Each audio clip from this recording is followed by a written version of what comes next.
Chairperson Uhuru Kenyatta, colleague heads of state and government, Chairperson of the African Union Commission, Secretary General of CARICOM, distinguished guests. While we are separated across land and sea, we have so much in common, including a rich culture and diversity, and our people as a fundamental asset for progress and achievement.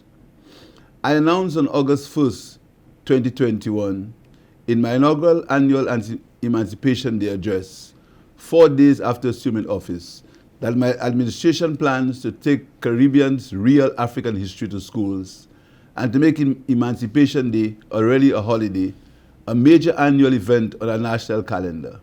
As I said then, we strongly believe that while slavery was abolished over a century ago, the mindset and racial attitudes that brought African people to the Caribbean and the Americas still linger. I assure that this historic first gathering of African Caribbean leaders, that under my watch, St. Lucians will have good reason to remember the struggles of our forefathers, while preserving and protecting the heritage they left us. And today is only the beginning, over 143 years later, but it's never too late to start.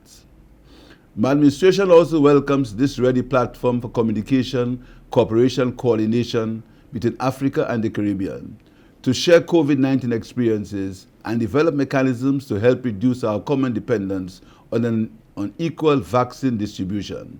This is a stark living reminder of the inequalities of the system.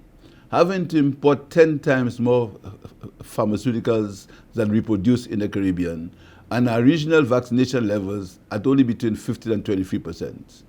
We also support the recent initiative announced by PAO to create a platform to increase regional vaccine manufacturing and production. Unfortunately, we also share particularly vulnerability to the ravages of climate change. This means that inevitably, we are all invested in securing sustained global action to arrest and reverse this scourge. In this regard, close cooperation between small and developing states, African countries and other developing states was instrumental in securing the 2015 Paris Agreement and the 1.5 target for global temperature increase.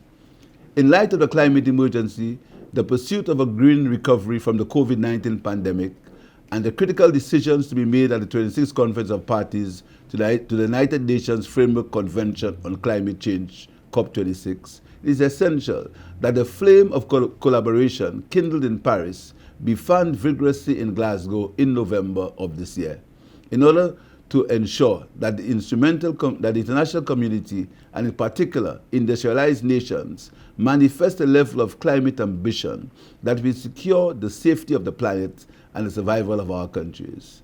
Our countries must also continue to work under the banner of non-Annex I developing countries in the negotiating group of 77 and China. Thus far, we have collaborated and strengthened our voices, having common positions on such fundamental issues as finance adaptation, loss, and damage. In the area of finance, it is imperative that we speak with one voice under the operating entities or the financial mechanism. Division simply retards progress for both our regions, something we can ill afford in a process where we can only move forward with consensus. Our regions must also maximize possibilities for collaboration outside of international arrangements, exploring areas such as technology, capacity building, research exchanges, and formal education opportunities. There is so much that we can learn from each other. Already within the climate change context, the African Union's Agenda 2063 is consonant with CARICOM's agenda as we prioritize environmentally sustainable and climate resilient economies and communities. We are aware that you have committed to act with a sense of urgency on climate change and the environment, with a focus on climate technology, women and youth, sustainable forest management, and climate resilient agriculture, among others.